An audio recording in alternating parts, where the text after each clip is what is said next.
by the asshole for asking my mother and father-in-law to choose between their two daughter-in-laws. Right before I was about to leave for my mother and father-in-law's house, I got a phone call from my husband. Husband was extremely upset and asked me if I had left for his parents yet. I said no, and he told me he needed to make me aware of a situation. A few hours before, his father had called him and shared with him screenshots of a dating app profile containing my name and photos. Before I could say anything, my husband reassured me he knew it was fake. A few things that tipped him off. 1. Screenshots from the profile said less than a mile away when referring to the distance of the user. 2. It was my sister-in-law who found the account. My straight, female, and married sister-in-law just randomly decided to go on Bumble and somehow fell upon my profile even though we live over 100 miles apart. When I got to my mother and father-in-law's house, father-in-law rushed out to talk to me. He told me I have every right to be upset, but asked me to be the bigger person and not cause any more unnecessary drama. Bitch, please. And someone did this really terrible thing to you, but don't freak out. When I got to sister-in-law, initially she denied everything, but after about 2 minutes, she couldn't keep her story straight. Instead of apologizing, she just started bawling her eyes out. She blamed the whole thing on pregnancy hormones and tried to play it off as a joke.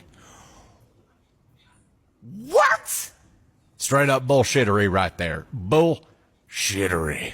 My mother and father-in-law both pulled me outside to try and get me to calm down. I asked them why they were taking her side, and they told me that there were no sides and they were just trying to keep the peace. After they said that, I lost it and told them that keeping the peace is just an excuse used by enablers. I told them that they had a very important decision to make. If they chose to stand by sister-in-law, they will lose me as a consequence. They told me they were afraid to lose their grandchild, and I responded with, "You're going to lose a set of grandchildren either way. It's either going to be the ones in front of you now or the future grandchildren me and husband will have." My husband and I are on the same page, and we have both agreed to cut contact with his family unless some kind of just consequence for sister-in-law happens. Edit!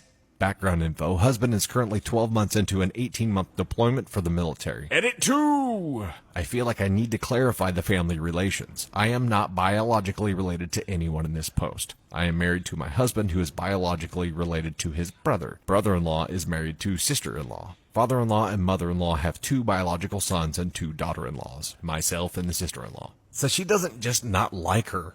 She disliked her enough to create a fake profile on a dating app just to try to get her in trouble for it. What kind of crazy madness? Okay, hang on, back up. She tried to blame it on pregnancy hormones, and pregnancy hormones, I'm sure, can make you do some pretty crazy stuff that is out of normal character for you. I've talked before about when you're pregnant, I imagine it being like Krang from the Ninja Turtles. It's the robot dude with the little brain in his belly who's just controlling everything with the joysticks like that. Like, they aren't completely in control because of pregnancy hormones. I understand that. But I don't think you can blame pregnancy hormones on doing something this elaborate. This was premeditated bullshittery. You can't blame that kind of effort to do something terrible to someone on hormones. You can blame hormones for like lashing out at someone randomly. You can blame hormones for impulses. I don't think that you can blame them for something that took this much time and thought and effort to not just think of, but then to actually do, and then to actually take it to other people and say, "Look what I found." It just doesn't make any sense. The precursor to this, I believe, is the third story that we actually covered with Michelle Holloman in the podcast, and that may or may not be out yet by the time you see this, but you definitely want to see that story. It has to do with a cake. The 2 sister-in-laws butting heads over a cake, basically. OP here baked a cake for the other sister-in-law's kid, and the other sister-in-law reacted very terribly about it, even though it was a beautiful cake. So this is just furthering the drama in that family storyline. Right now, mother-in-law and father-in-law do have a choice to make. It's not a difficult one, but I'm sure it is to them, because for them, it's losing grandchildren over all of this, which is stupid, by the way. Ultimately, kids suffering and not having a relationship with their grandparents because people do stupid shit is just that much dumber. How do people not think this kind of stuff through? How do they not think about the potential impact on not just their lives and not just the lives of who they're doing these things to, but on their children's lives? Their children are going to lose a relationship with grandparents because their mom did something stupid.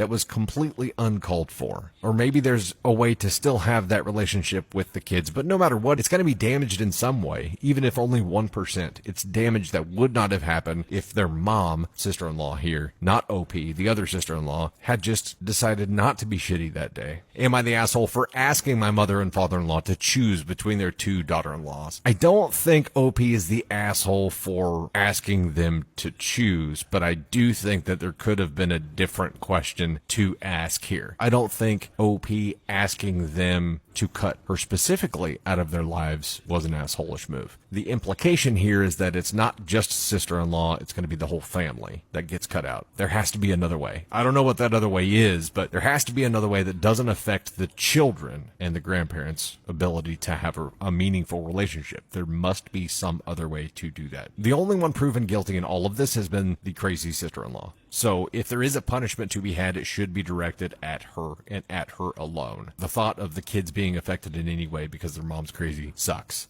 So let's try to find a workaround there. Not the asshole, but I think there's a much better play to be had. I guess that will be episode 3 of the podcast. That will have the precursor story about the cake in it. If that is already out, go watch it if you haven't already. If it is not out yet, then just keep your eye out for it. It's coming. It's a-coming. More drama with this specific family and them two sister-in-laws. It is a battle. My